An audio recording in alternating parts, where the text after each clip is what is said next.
A gente introduziu, queridos irmãos, no sermão passado, a exposição do livro de Esther.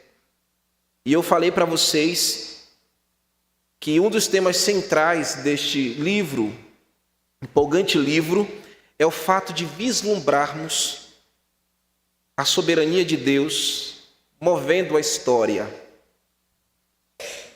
Deus é grande, move tudo. Muito embora o nome de Deus, como vimos no sermão passado, não aparece aqui nas letras deste livro. Não temos como identificar o nome de Deus aqui no livro de Esther. Mas é importante que mesmo assim você compreenda que a tua vida, a tua existência segue um fluxo. O fluxo de um rio caudaloso. E esse rio ele vai sempre desembocar para uma mesma foz, que podemos chamar soberania de Deus. A nossa vida, ela está mergulhada neste rio que nós chamamos soberania, do início ao fim. A nossa história, ela segue a força deste rio, que deságua para dentro da vontade de Deus. E é bom lembrarmos, irmãos, que em todo tempo, nossa vida segue isso, e nós estamos no centro da vontade divina. Ele está guiando a nossa vida no fluxo do beneplácito de sua vontade. Você está sim, dentro deste rio, eu e você. E no sermão passado, intitulado Banquetes e Glórias deste Mundo e uma Coroa Vazia, que foi o primeiro sermão no livro de Esther.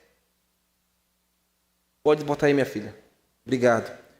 Um imperador exibindo sua glória opulente. Nós vimos a primeira cena, ele fez um banquete de 180 dias. Era o rei da Pérsia, Xerxes I, ou Assuero, aqui no livro de Esther. Poderoso rei que fez para todos os seus nobres e os ricos e os imponentes do todo o império, o vasto império persa, 127 províncias. E ele faz um banquete de 6 meses para todos estes poderosos. A segunda cena eu chamei de boca livre aos súditos do rei. Foi introduzido aqui neste segundo tópico, nessa segunda cena, o segundo banquete. E agora não era mais de 6 meses, era uma semana, 7 dias. Estavam todos os homens reunidos de todo o império, os nobres que haviam subido e os poderosos, e agora todos os homens mais simples que habitavam a cidadela de Suzã. Na oportunidade, eu apliquei para os irmãos, para a igreja, que os banquetes deste mundo seduz e atraem com a sua opulência, e que os palácios de Satanás estão atraindo pessoas para comerem sentados às suas mesas, os seus banquetes, que nunca as satisfazem. E eu falei que somente Jesus, e assentados na mesa de Jesus, é que nós temos a nossa fome e sede de justiça saciada. E a terceira cena que eu trouxe para os irmãos foi que no final da festa, a mais formosa disse não. Era a rainha Vasti sendo introduzida aqui no enredo, e nesse momento era entregue ali o principal objetivo. Súditos estavam embriagados, o rei também embriagado, e o rei faz um pedido muito insano. Obrigado, meu filho. Isso abriu para uma outra cena que eu chamei da festa para o tribunal, o julgamento da rainha. A rainha Vasti foi julgada e um outro personagem aparece na história, Memucã, aquele homem que começou a questionar o porquê que a rainha Esther desobedeceu o rei, ou a rainha Vasti desobedeceu o rei e não veio com o seu pedido. Eu mostrei para as irmãs e para os irmãos que Vasti foi uma mulher muito honrosa. Normalmente, irmãos, fazendo um parêntese, as pessoas quando tratam essa parte, dizem que Vasti foi insubmissa e trabalham a questão da insubmissão. Mas nunca olharam os detalhes que havia no enredo da história. E não se trata aqui de submissão, mas na verdade se trata de honra.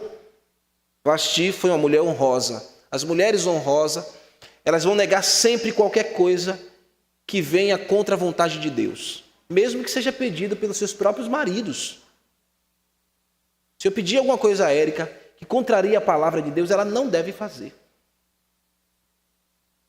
Porque o homem não está acima da palavra de Deus. O homem teme a Deus, vive em temor ao Senhor, e cumpre a palavra, e a mulher segue em submissão porque ele segue a palavra. O homem de Deus nunca vai pedir a uma mulher ou a sua esposa nada que venha colocá-la em uma situação de vergonha, de vexame. E o que acontece aqui é que Vasti mostrou, meus irmãos, que ela era decorosa, que ela era digna de honra, como muitas mulheres na Pérsia naquela época. E ela havia se recusado àquele convite insano do rei, que estava completamente embriagado e não sabia muito bem o que estava pedindo. Vasti então trajava as vestes em seu interior da modéstia. Então a beleza, porque Vasti é a mulher mais formosa, e isso significa o nome dela, a beleza interior de Vasti não se comparava à beleza exterior, ou seja, ela era mais bela por dentro do que por fora. Ela preferiu correr o risco de perder a cabeça do que perder a honra. Eu disse às irmãs que vocês pudessem seguir esse exemplo. Eu também chamei na oportunidade os homens a terem a responsabilidade de dignificar as suas esposas, de honrar as suas esposas, santificá-la, e não permitir que elas de alguma maneira, nem pelo pedido deles mesmos, fossem objetos de prazer e de lascívia, porque o pedido do rei era para que Vasti chegasse até todos portando apenas a coroa real e ia completamente nua.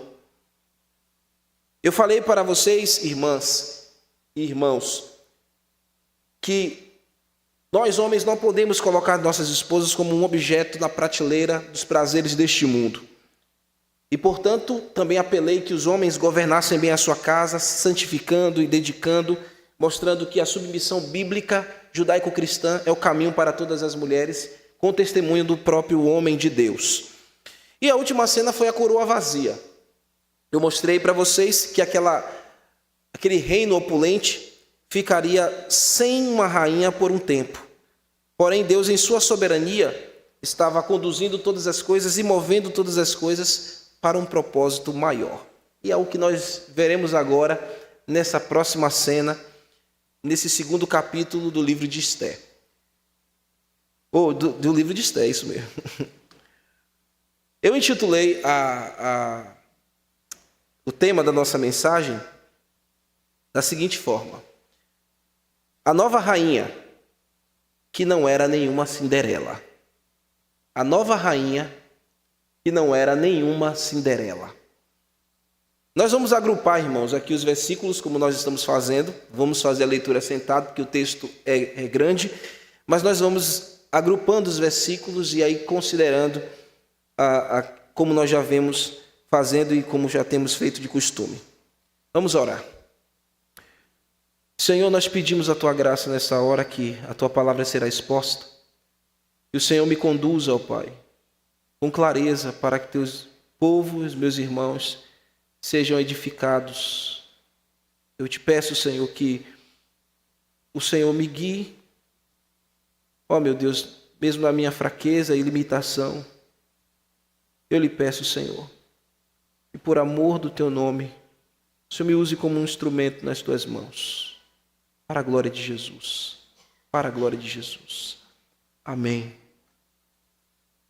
A primeira cena que cobrem os versículos 1 a 4, eu chamei de consolem o rei, ou estaremos perdidos. Como eu tenho falado para os irmãos, as exposições do livro de Esther, eu quero que vocês usem a imaginação, para que vocês pensem, sejam transportados para aqueles dias na cidadela de Suzã. Então a primeira cena é: consolem o rei, ou estaremos perdidos. Veja aí o primeiro verso. Passadas estas coisas, e apaziguado já o furor do rei Assuero, lembrou-se de Vasti e do que ela fizera, e do que se tinha decretado contra ela. Irmãos, o cenário aqui é o seguinte: segundo os historiadores e comentaristas, o rei Assuero, ou Xerxes I, ele acabara de retornar de uma incursão militar fracassada. Ele é um rei poderoso, mas ele foi lutar contra os gregos e fracassou ali no ano 481 ao ano 479 a.C. Então ele foi para a guerra contra os gregos, como nós vimos no sermão passado, e ele não teve sucesso. Ele lutou 3 grandes batalhas na história: a batalha de Termópilas, que é aquela dos 300 de Leônidas, e ele teve outras 2 grandes batalhas que a história registra: Salaminas e também Plateias. Essas guerras foram uma derrota retumbante e fechatória, que o rei Assuero, ou Xerxes, e os seus exércitos foram aplacados, a sua marinha, os seus exércitos foram derrotados. E de acordo com as informações do capítulo 1, versículo 3, e aqui no capítulo 2, versículo 17, já se passavam pelo menos 4 anos, que é o 3º ano ao 7º ano do reinado de Assuero, desde quando ele havia desposto a Vasti do seu trono. Então, naquele dia, naquele segundo banquete, no final da festa, no 7º dia, quando ele destituiu a rainha Vasti, para agora aqui, esse capítulo 2, já se passam 4 anos, irmãos. A gente não percebe isso na leitura, a gente pensa que é uma coisa atrás da outra, né? Mas passaram-se 4 anos. O rei saiu depois dali para uma guerra, onde ele não voltou vitorioso, e ele regressa para a cidadela de Suzã.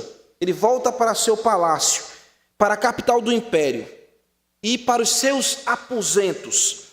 E ele volta abatido e amargurado. Assuero, ou Xerxes, ele se lembrou, ou lembrou-se de sua famosa e formosa rainha. Famosa porque muitas pessoas sabiam que ela tinha negado um pedido. Muito formosa como ela era.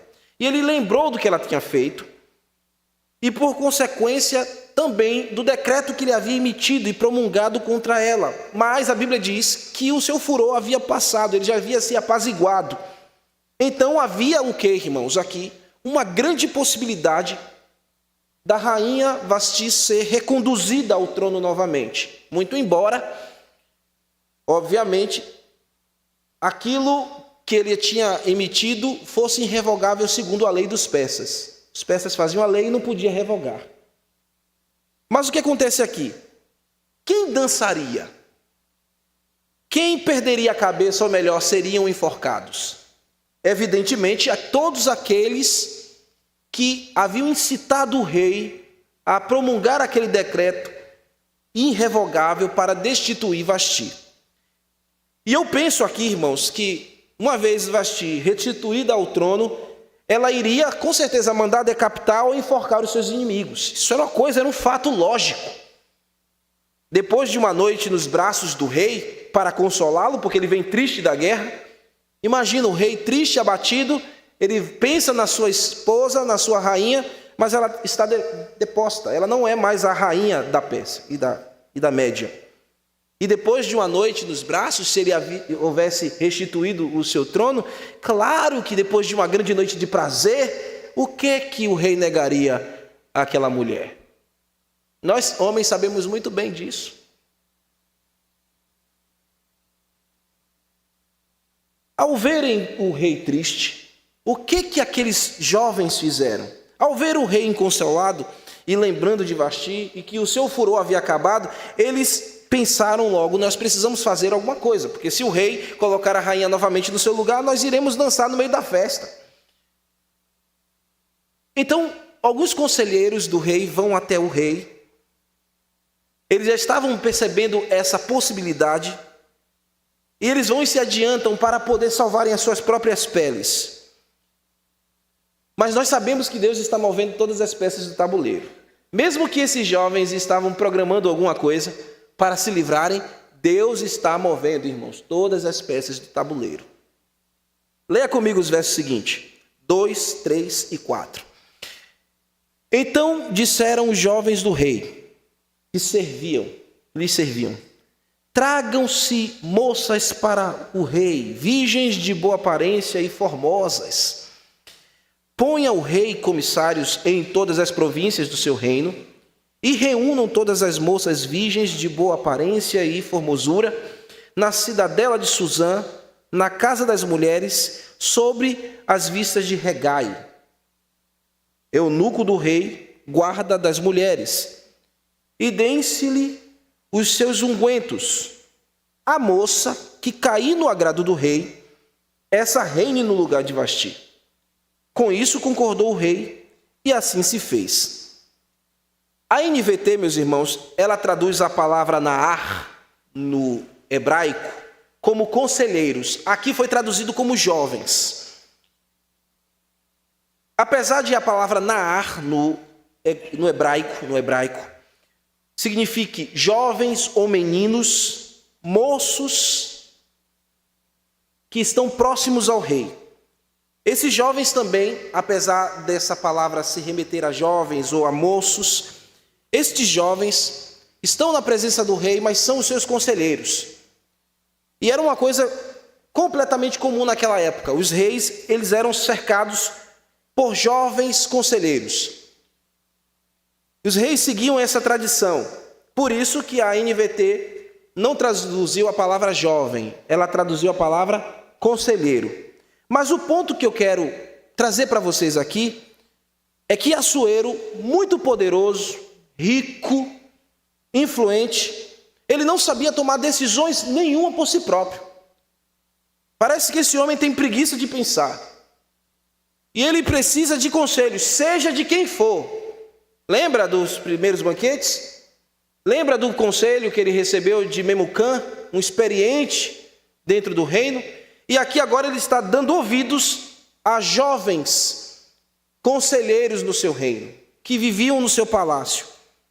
Então ele dizia: qualquer conselho para mim é suficiente, basta, tá bom, isso que vocês estão dizendo está suficiente, pode fazer como vocês querem, seja feito assim.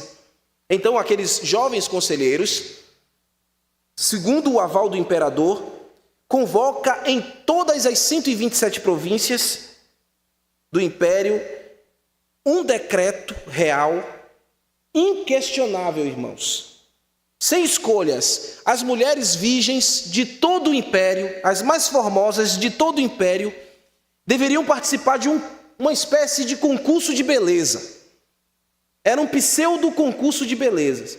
Mas todas as virgens, nenhuma delas poderia recusar o convite do rei, porque era um decreto, não tinha escolha. Elas deveriam vir, elas deveriam chegar até a cidadela de Suzã, mesmo fora da sua vontade. Isso aqui, meus irmãos, elas iriam entrar na casa das mulheres e elas iriam ficar sob o cuidado de Hegai, que era o eunuco que cuidava das concubinas, das mulheres, das mais formosas, que vinham para serem concubinas do rei. Isso aqui, para muitas famílias, era sinônimo de aflição. Você acha que elas estavam felizes e alegres porque iriam ser concubinas do rei? Claro que não, irmãos.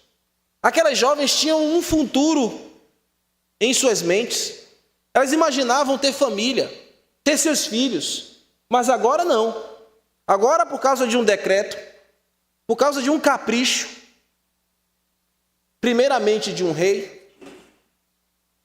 elas agora serão forçadas a irem para o harém desse rei e abandonarem todos os seus sonhos. E as famílias sofriam. Imagine isso com os pais. Imagine você, homem, sua bela filha, que você está criando, que você está educando, e vem um decreto no rei, você naquela época, e a sua filha tem que ser levada contra a sua vontade. E não havia jeito de você recusar isso.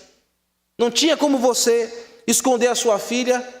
E todo aquele sonho que ela teria lá na frente da sua vida, que você tinha planejado, ela já não iria mais viver, porque ela agora seria concubina de um rei, usada sexualmente pelo rei, quando ele quisesse.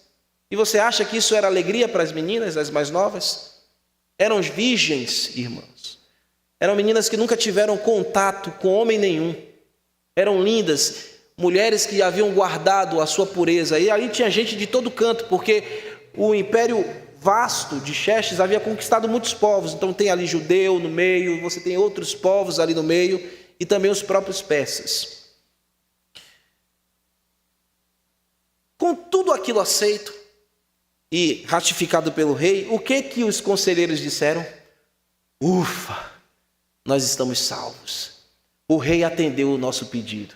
Agora o rei será consolado e nós não perderemos a nossa cabeça. A segunda cena que introduz aqui no texto vem trazer dois personagens importantes da nossa história aqui. Um será o coadjuvante e a outra será a atriz principal. Mas neste ponto aqui da história, meus irmãos, desses judeus exilados, a Bíblia nos mostra que esses dois personagens estão muito bem ambientados em um contexto cultural pagão e persa. E essa cena, a segunda cena, eu chamei de um pseudo concurso de beleza e intentos estranhos pairando em corações hebreus. Um pseudo concurso de belezas e intentos estranhos pairando o coração hebreu. Veja aí o verso 5 comigo. Ora, na cidadela de Susã havia um certo judeu, benjamita, chamado Mordecai, filho de Jair, que não é o nosso Jair não, viu? Filho de Simei, filho de Quis, que fora transportado de Jerusalém com os exilados e foram deportados com Jeconias, rei de Judá, a quem Nabucodonosor, rei da Babilônia, havia transportado. Observem, no castelo real, na cidadela de Susã, trabalhava um certo homem chamado Mordecai. É este aqui que é o coadjuvante da história. Seu nome Mordecai, na versão dos persas, era Mordecai, ou em outras traduções podia ser chamado de Mardoqueu. O autor sagrado aqui está apresentando a sua genealogia. Ele era benjamita, vocês sabem que é a tribo de Benjamim. O homem mais famoso da tribo de Benjamim era quem? Estou vendo os grilinhos cantando. Saul, isso. Então ele vem da árvore genealógica de Saul. Ele é benjamita, ele é descendente do rei Saul. Aqui o texto fala do seu bisavô, que segundo o texto diz que é um homem chamado Quis, é o bisavô de Mordecai. E como é que ele veio parar em Susã, na cidadela de Susã? Deportado. Naquela deportação que Nabucodonosor fez. Na primeira pregação eu mostrei para vocês que houveram 3 deportações.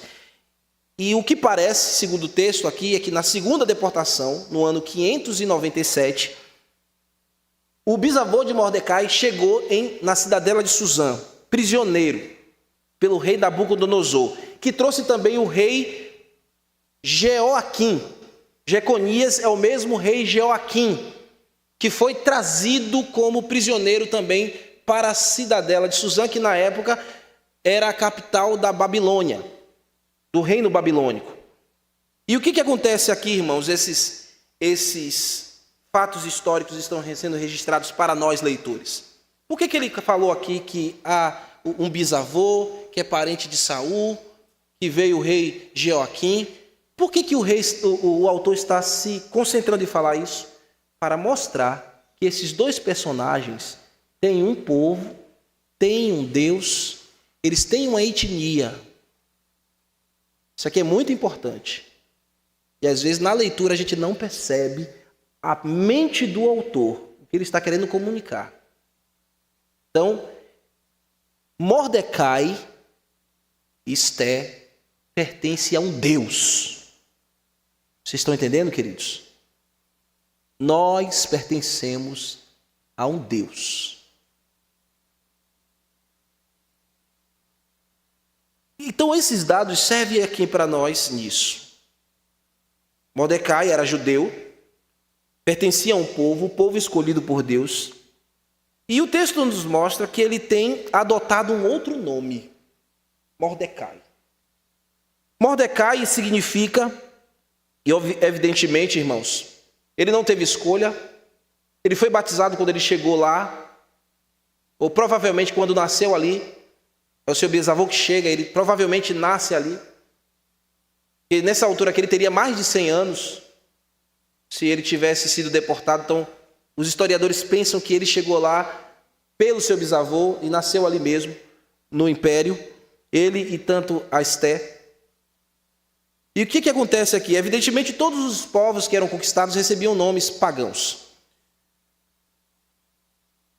Não sabemos dizer qual é o nome hebraico de Mordecai. O autor não colocou aqui também, a gente não consegue, não tem informação histórica disso. Mas na cidadela de Suzã, Mordecai era conhecido por todos como aquele que era servo de Marduque. Isso é muito interessante, porque o nome Mordecai era uma referência, uma inferência a um deus pagão chamado Marduque, um deus babilônio. A gente está no Império Médio e Persa, mas o Império Médio e Persa absorveu toda a cultura dos caldeus, dos babilônios. Por isso que o nome Marduque ou Mardoqueu é uma herança babilônica. Muita gente vive debaixo de uma herança babilônica. Você sabe que o mundo vai passando, a história vai seguindo, e as pessoas vêm puxando um histórico babilônico para suas vidas. O nome Mordecai significa servo, devoto ou protegido por Marduque. Mas, na verdade, quem estava protegendo Mordecai não era Marduque. Quem estava dirigindo a vida de Mordecai não é Marduque, é o Deus a quem ele pertence. Irmãos, a gente vive a nossa vida aqui, nesta Suzã, que é este mundo. Mas quem governa a nossa vida, porque nós pertencemos a um povo, o povo de Deus. Nós temos um Deus. E quem dirige a nossa vida não é Marduque. É o Deus Todo-Poderoso. Você acordou hoje de manhã, e a quem é que você é devoto? Ao Deus Todo-Poderoso. Você vai seguir a tua vida amanhã, e quem é que vai proteger você? É o Deus Todo-Poderoso. Onde você anda, as pessoas têm que saber que quem é o seu Deus? Marduque? Não, é o Deus Todo-Poderoso, porque você pertence a um povo. Nós vivemos em Suzã, mas não pertencemos a Suzã e nem aos deuses de Suzã. Suzã dos nossos dias é a vida em que nós estamos aqui, irmãos, batalhando. Veja o versículo 7. Vai nos introduzir um outro personagem, que aqui é a Esté, que eu estou dizendo que ela é a atriz principal aqui do enredo. Ele criara o Mordecai, ele criara a Hadassa, que é Esté, filha de seu tio, a qual não tinha pai e nem mãe. O que ela era? Jovem bela, de boa aparência e formosura. Tendo morrido o pai e a mãe, seu pai e sua mãe, Mordecai a tomara por filha. Esté aqui está sendo introduzida agora. O seu nome na língua do seu povo, Esté pertence ao povo hebreu, e o seu nome é aqui, o texto diz, Hadassa. O que significa Hadassa, irmãos? Hadassa significa murta. É uma planta ou uma árvore que ela tem um cheiro, uma fragrância agradável e medicinal. É isso que significa o nome Hadassa. Mas aqui em Suzã, na Pérsia, ela é chamada de quê? De Esté. E numa tradução direta do persa para o nosso idioma seria estrela. Entretanto, o nome Esté, na cultura dos babilônios, porque é um nome babilônico também, na cultura dos babilônicos, esse nome Esté é uma inferência a uma outra deusa pagã, Istar, que era a deusa do amor e da sedução. Os nomes Mordecai e Esté estão aqui dentro da cultura babilônica, médio e persa, como estou dizendo para vocês. E por que eles carregam esse nome? E eles querem esse nome, e eles querem ser chamados por esse nome? Porque naquela cultura, irmãos, e naquela civilização, carregar os nomes de deuses pagãos trazia hegemonia, eles eram bem aceitos, isso trazia proteção, isso dizia que eles estavam debaixo da cultura do reino que estava governando eles.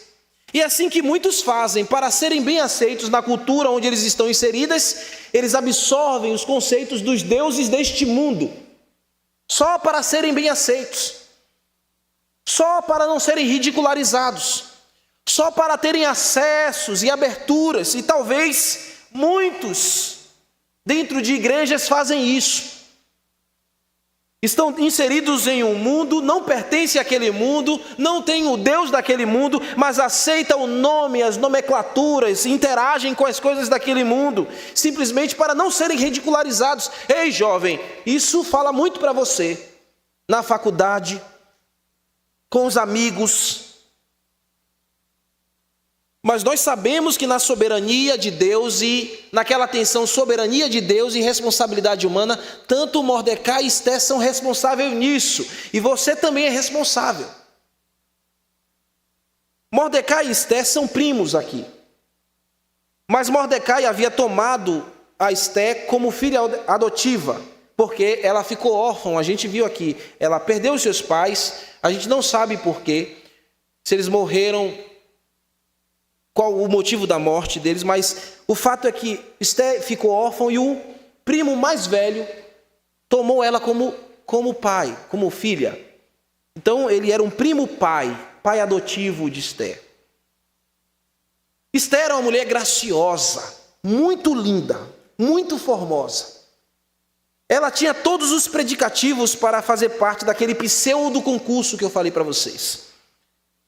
Ela foi levada também junto com as outras formosas do reino, e ela poderia ser muito bem escolhida como uma rainha, por causa da beleza que ela tinha. Vamos ver os seguintes versos, verso 8 em diante. Em se divulgado, pois, o mandato do rei e a sua lei, ao serem juntadas as moças na cidadela de Suzã, sob a vigia, sob as vistas de Hegai, levaram também Esté à casa do rei sob os cuidados de Hegai, guarda das mulheres. A moça lhe pareceu formosa e alcançou favor perante ele, Esté. Pelo que se apressou a lhe dar seus ungüentos e os devidos alimentos, como também 7 jovens escolhidas da casa real, e a fez passar com as suas jovens para os melhores aposentos da casa das mulheres. Esté não havia declarado o seu povo, nem a sua linhagem, pois Mordecai lhe ordenara que não a declarasse. Estão vendo aí, irmãos? Escondeu. Passeava Mordecai todos os dias diante do átrio das mulheres, para se informar de como passava Esté e do que lhe sucederia. Irmãos, Esté está no momento aqui, na casa das mulheres. Muito formosa ela. Ela entra no harém do rei. Casa das mulheres aqui é harém. Você pode chamar de harém. Ela entra no harém, imagina ela entrando no harém, linda, formosa, como ela já era naturalmente. Junto com tantas outras candidatas entrando naquela casa, era uma grande casa e tinha todas as condições para que aquelas mulheres, as mais formosas, fossem embelezadas. E rapidamente, quando ela entra naquela casa, ela passa a ter muitos favores daquele pseudo concurso. Ela ganha a simpatia do eunuco-chefe. Ele olha para ela, havia tantas mulheres bonitas, mas ele bateu o olho em Esté e alguma coisa em Esté chamou a atenção dele.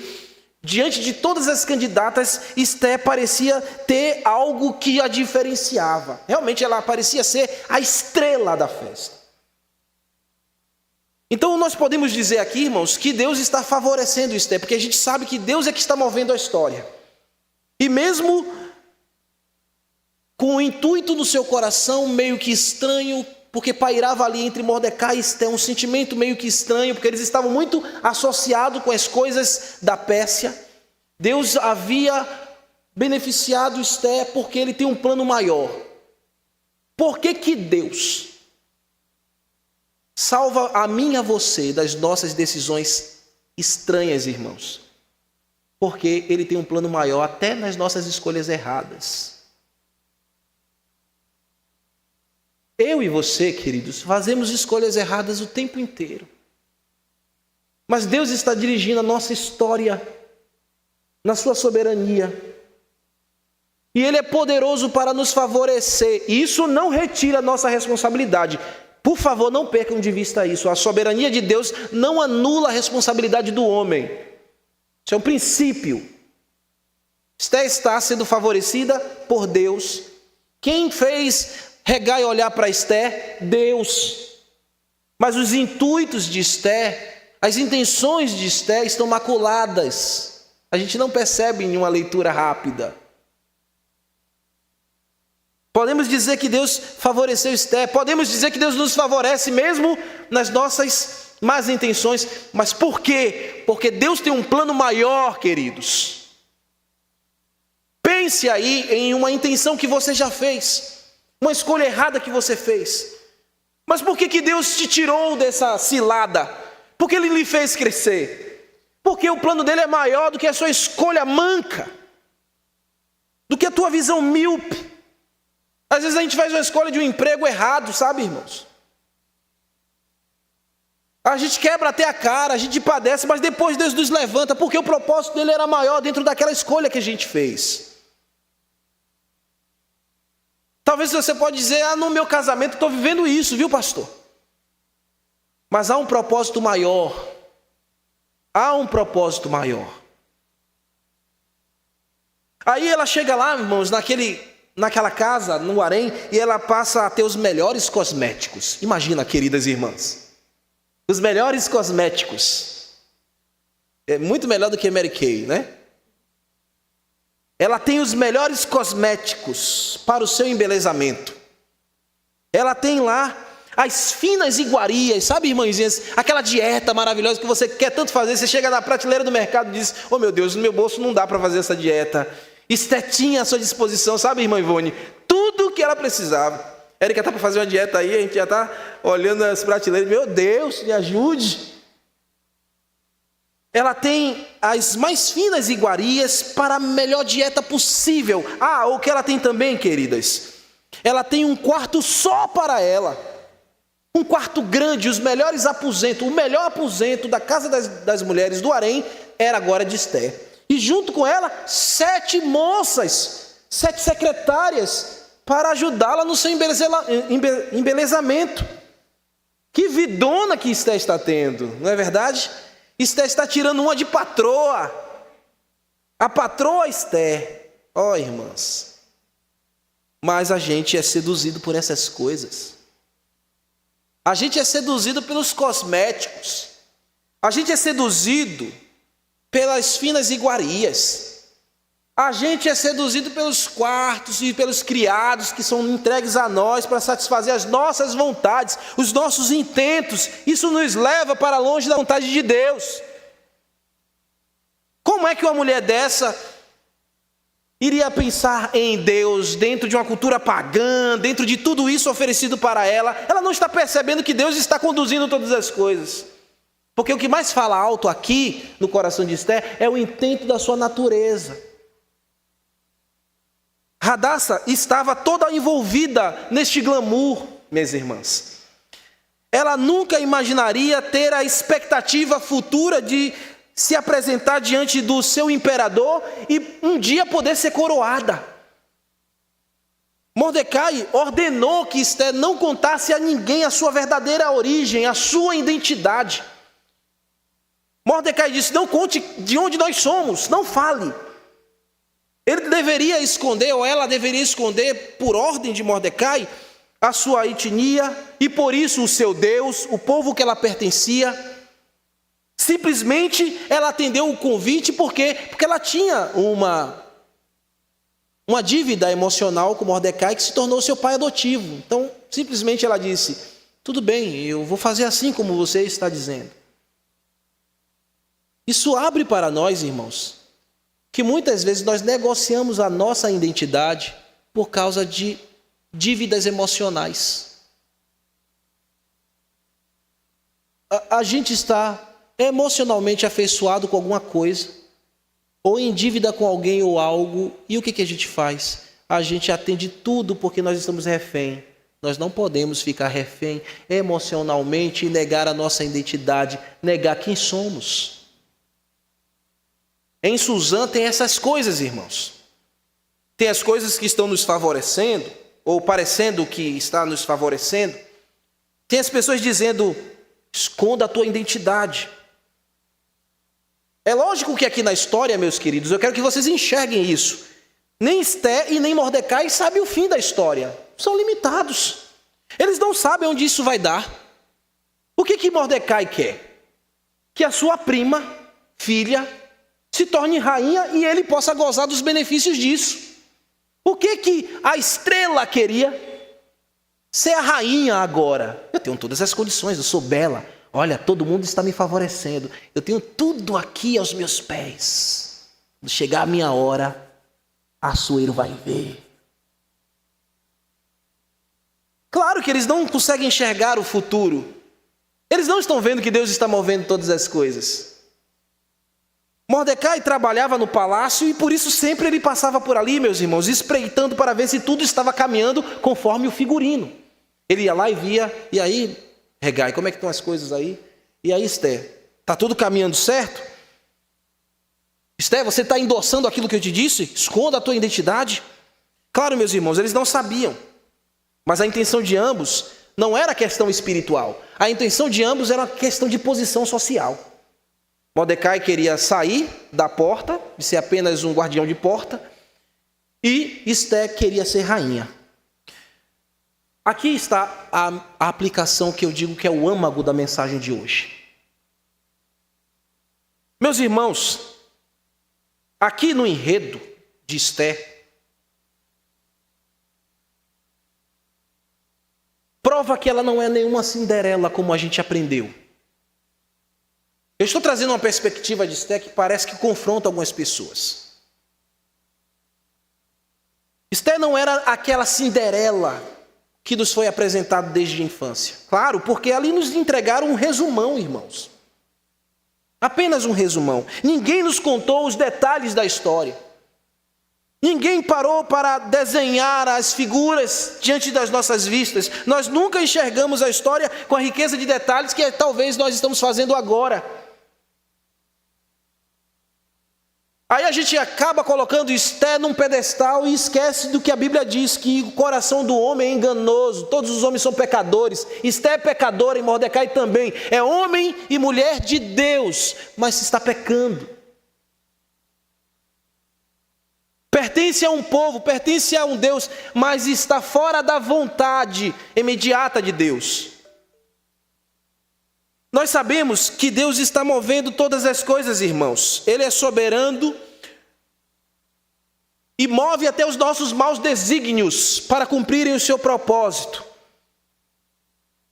Esté e Mordecai aqui em seus corações estão revelando o quê? Que eles estão divididos entre Deus, porque eles sabem de onde eles são. Por isso que Mordecai disse, esconda. Eles sabem a quem eles pertencem, mas o fascínio, a glória de Suzã e a possibilidade de ascender socialmente havia tomado o coração tanto de Esté quanto de Mordecai, irmãos. A realidade é essa aqui. Então Esté e Mordecai aqui estão com seus corações divididos em assumir quem eles são de verdade ou de assumir tudo que aquela cultura pagã poderia oferecer para eles. A nossa vida vai mudar, sabe? A gente esquece a igreja por causa de um novo emprego. A gente diz, domingo eu vou ter que trabalhar. Você vai ter que trabalhar, você vai ganhar X salário, vai mudar a tua vida, mas você vai trabalhar de domingo a domingo, aí você vai. Você sabe que é cristão, aí você pensa, eu vou quando der, eu vou orar em casa, e aí você vai.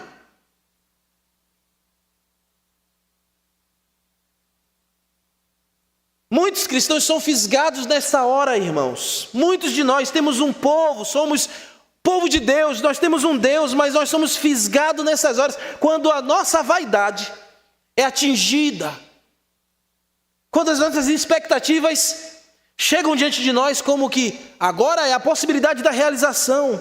Esté e Mordecai são de Deus, a gente não pode esquecer isso. Eles são de Deus. Eu não estou aqui demeritando-os, mas eu estou mostrando que há coisa estranha pairando corações hebreus. E há coisas estranhas que pairam corações dos servos do Senhor. Sabe, você pode estar tendo algum sentimento estranho pairando o seu coração. Então Deus vai resgatar Mordecai e Esther na história, a gente vai ver, mas agora aqui, lá na frente a gente vai ver, mas agora aqui eles estão revelando um coração dividido. Não é um resumão da história. Entretanto, nesse momento aqui, isso é muito aplicativo para nós. Quantos de nós, irmãos, sabemos que somos de Deus e, no entanto, nosso coração ainda é seduzido por muitas coisas de Suzã? Você é de Deus, mas Suzã ainda lhe atrai, a glória de Suzã ainda lhe atrai. Pelos pseudos concursos do mundo, você quer ser candidato dos pseudos concursos do mundo. E você entra naquela situação, é tão convidativo para você, que você se vê forçado a ir. Às vezes você entra em um caminho que você não tem nem mais como dizer não, porque se comprometeu demais com as coisas de Suzã. Mas você é de Deus, você é de Deus, você tem um povo. Suzã está promovendo muitas expectativas no coração de muita gente, que sufoca a sua real identidade, que sufoca a real identidade do crente, de quem você é. Qual é a sua identidade? Quem você de fato é em Suzã? Recobre a tua identidade. Nós somos cristãos. Você é um cristão. Eu sou um cristão. E, portanto, nós não podemos abandonar a nossa identificação, a nossa cultura não é deste mundo, a nossa cultura é do céu. O nosso rei não é deste mundo, ele disse, o meu reino não é deste mundo. O nosso rei veio a este mundo para nos ensinar a cultura do seu reino. O nome dele é Jesus, não é Assuero. Ele desceu a este mundo há 2000 anos atrás, viveu entre nós e nos ensinou a amar. Nos ensinou a justiça do reino, nos disse buscar em primeiro lugar o reino de Deus e a sua justiça, nos apontou o caminho. Você é cristão, sobre você repousa essa identificação, você é um cristão, você foi lavado pelo sangue de Jesus, do Rei dos Reis e Senhor dos Senhores. E Ele lhe fez filho de Deus. Sim, você vai ter que viver neste mundo aqui por um período, vivendo em Suzã como os exilados. Nós estamos em Suzã, irmãos, como exilados, porque éramos para estar no Éden, éramos para estar no paraíso, mas o pecado nos exilou. O pecado de Judá exilou eles, a idolatria de Judá exilou eles, a Babilônia exilou eles, aqui a Média e a Pérsia. Nós estamos exilados desse mundo, mas nós não pertencemos a esse mundo. Nossa identidade pertence a Jesus, nós somos de Jesus. Ele veio a esse mundo para libertar os exilados do pecado, e quando ele veio aqui, aquele que o recebeu foi feito filho de Deus. Você foi feito filho de Deus. Sabe o que a palavra do Senhor nos mostra? Lá em Apocalipse capítulo 24, versículo 4, que nós um dia veremos o seu rosto, e em nossa fronte ou em nossas testas estarão escrito o seu nome. Nós pertencemos a Jesus, nós somos de Jesus. Qual é a sua identidade? Em Suzã, o que você quer? O que você quer a glória de Suzã? Você quer a glória de Deus? Você quer o nome escrito na sua testa, na sua fronte? Ou você quer o nome babilônico para estampar diante de todo mundo com a opulência desse mundo? Nós carregamos uma identidade, meus irmãos, como a fragrância da Radassa. Nós carregamos o bom perfume que é Cristo. Ela é murta na realidade, Esther. Na verdade, ela é uma fragrância medicinal. Nós carregamos a fragrância medicinal para os povos. É Jesus, o nosso testemunho de vida neste mundo. Quando nós não sufocamos a nossa identidade, outros são libertos. Outros recebem a fragrância de nossas vidas, que é Jesus. Eles provam da cura que é em nós, que é Jesus. E eles são libertos do exílio deste mundo, para um dia entrarem no reino de justiça e paz. Sabe, irmãos, nossos corações não devem estar conduzidos por esse estereótipo aí, porque nós não somos aquela luz que se coloca debaixo do alqueire. O nosso Senhor Jesus diz: não se acende uma candeia e se coloca debaixo do alqueire. Não se constrói uma casa, não se pode esconder uma casa edificada sobre a rocha. O cristão não pode se esconder neste mundo. Os meninos que estão fazendo o Enem, que vão fazer o Enem daqui a pouco, vocês serão aprovados segundo a vontade de Deus, se esse for o desígnio de Deus. Mas quando você chegar lá na faculdade, na universidade, não se esconda. Não troque a tua identidade. Não queira aparecer só para agradar o professor. Deixe até a faculdade. Perca a faculdade, perca o curso, perca o concurso, mas não perca a tua identidade. Não negocie a tua identidade. Nós precisamos, nesse sentido, ser como Daniel. Daniel está no contexto da mesma situação de Esther. Exilado para a Babilônia, mas ele não perdeu a sua identidade. Ele não comeu das finas iguarias do rei dedicado aos seus ídolos. Daniel recebeu um nome babilônio, Beltesazar, mas ele não trocou a sua identidade. E quando foi jogado na cova dos leões, aquele a que ele nunca negou a identidade o livrou. Deus vai te livrar e vai te favorecer. Nós precisamos ser como outros, Ananias, Misael e Azarias, que a gente só quer chamar Sadraque, Mesaque e Abidnego, que são os nomes babilônios. Eles não se prostraram. Eles não perderam a sua identidade. Eles não negaram a fé, mesmo com aquele edito do Dário, que eles precisavam se prostrar e adorar aquele rei. Eles foram jogados na fornalha aumentada 7 vezes, mas o quarto homem da fornalha, o Deus que eles nunca negaram a identidade, foi lá livrá-los. Toda vez que você afirma a tua identidade em Cristo, Ele te livra da boca dos leões, deste mundo de Suzã. Toda vez que você afirma, reafirma, confirma a tua identidade em Jesus, Ele vai até a fornalha, mesmo que aumentada, meu irmão, 7 vezes. Mas Ele lhe dá o livramento. E você não vai sair de lá queimado, nada, você não vai perder nada.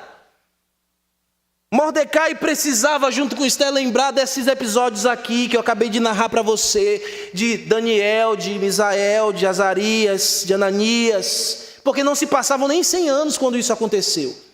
Eram praticamente contemporâneos, mas eles não esqueceram. Sabe o que vai te fazer não esquecer? É isso aqui, ó. Aqui. Se você olhar para aqui, aqui tem tudo que você precisa para a tua identidade. Se você continuar lendo esse livro, vivendo este livro, não tem como você negar a tua identidade neste mundo. É aqui que você entende quem você deve ser neste mundo. Lendo este livro, meditando neste livro, está contido tudo o que você precisa. É isso que a Bíblia, é isso porque a Bíblia é maravilhosa. Porque a Bíblia não está apenas querendo informar para nós só o lado positivo dos seus servos. Só que Esté foi aquela que livrou o seu povo. A Bíblia conta a história todinha. A Bíblia nos faz ver quem era Esté naquele momento, quem era Mordecai naquele momento e o que eles precisavam naquele momento. Eles são servos de Deus, mas estão encantados com a glória da Pérsia. Você é servo de Deus, mas pode estar encantado com a glória de Suzã, da Média e da Pérsia.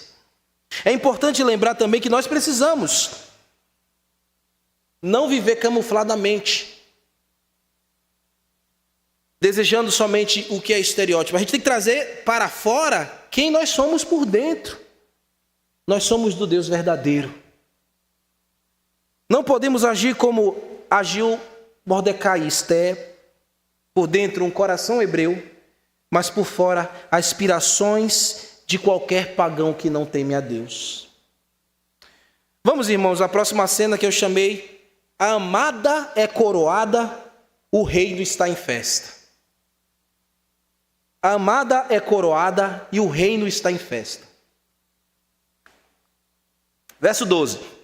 Em chegando o prazo de cada moça vir ao rei Assuero, depois de tratada segundo as prescrições para as mulheres, por 12 meses, porque assim se cumpriram os dias do seu embelezamento, 6 meses com óleo de mirra, e 6 meses com especiarias e com perfumes e ungüentos em uso entre as mulheres.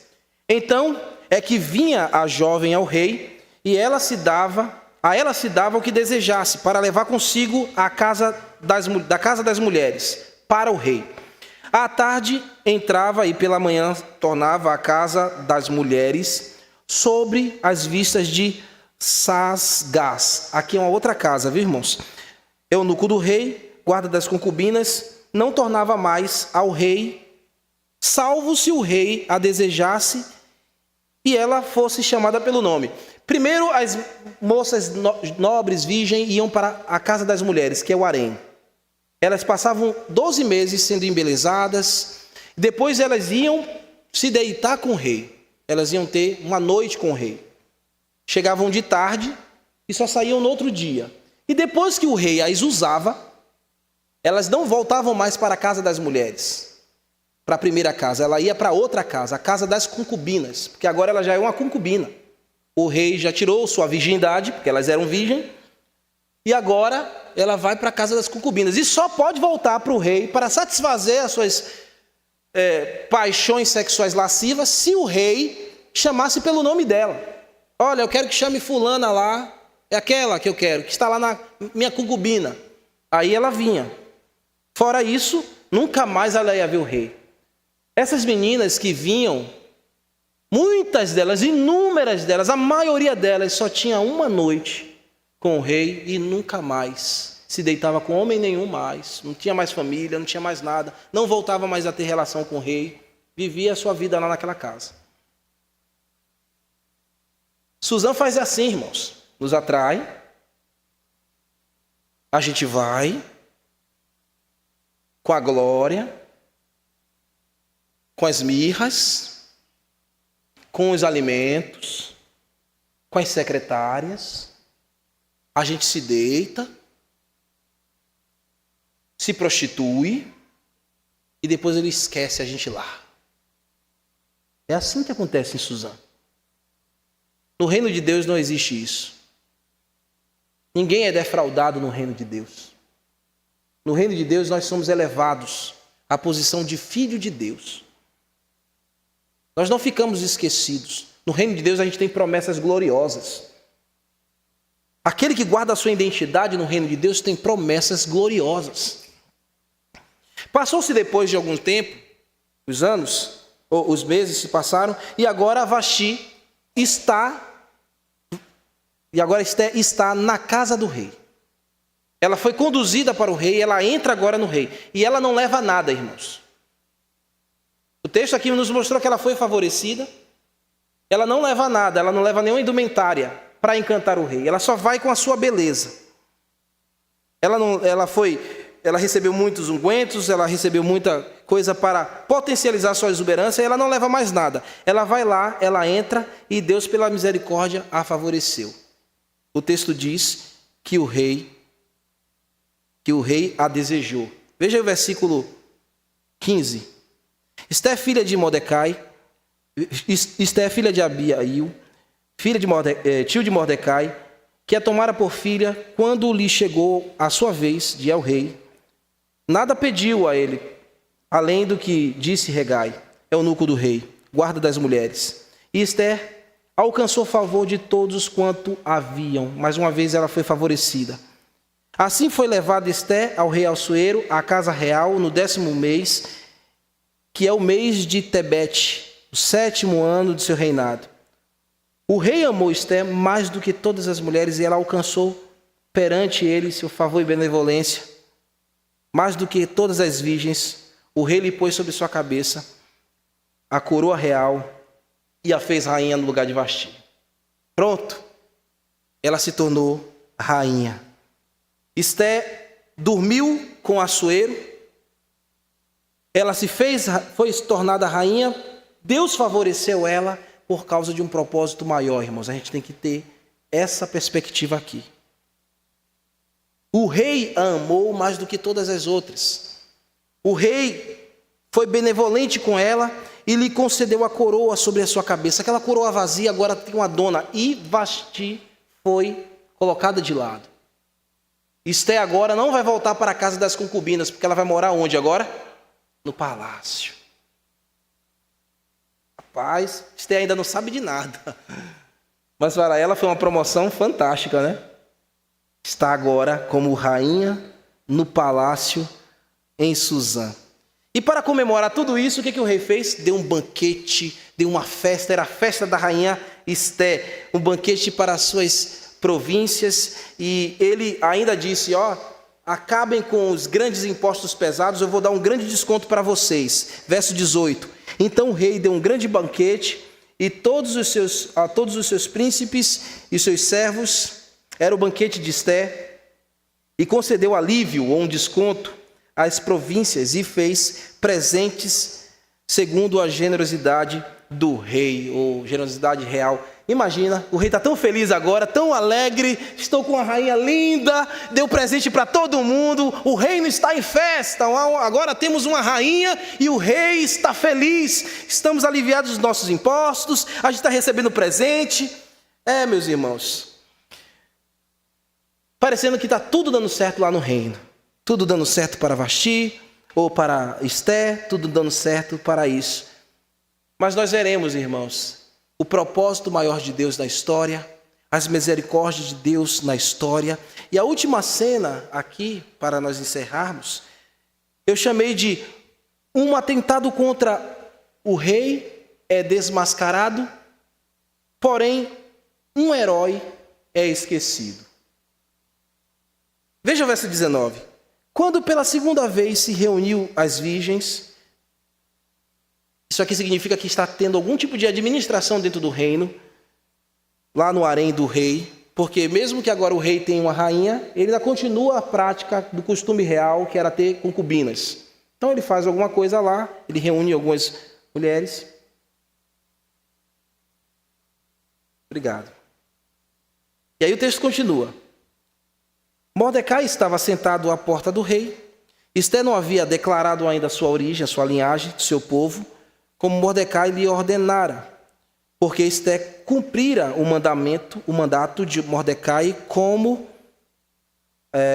quando a criava. Desde quando ele se fez pai adotivo de Esther, ela sempre se mostrou uma mulher obediente ao comando de Mordecai. Isso aqui vai nos dar muitas implicações lá na frente, viu, irmãos? Guarde isso aí, porque lá na frente a gente vai usar esse detalhe aqui. Naqueles dias, estando Mordecai sentado à porta do rei, 2 eunucos do rei, dos guardas da porta, Bigtan e Teres, sobremodo se indignaram e tramaram atentar contra o rei Assuero.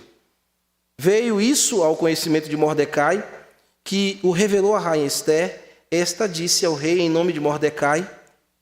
Investigou-se o caso e era fato. E ambos foram pendurados numa forca. Isso foi escrito nos livros das crônicas perante o rei. Foi articulado um plano para matar o rei Assuero. Mas esse plano foi descoberto porque Mordecai estava no lugar certo, na hora certa. Deus, pela providência maravilhosa, colocou Mordecai no lugar certo, na hora certa.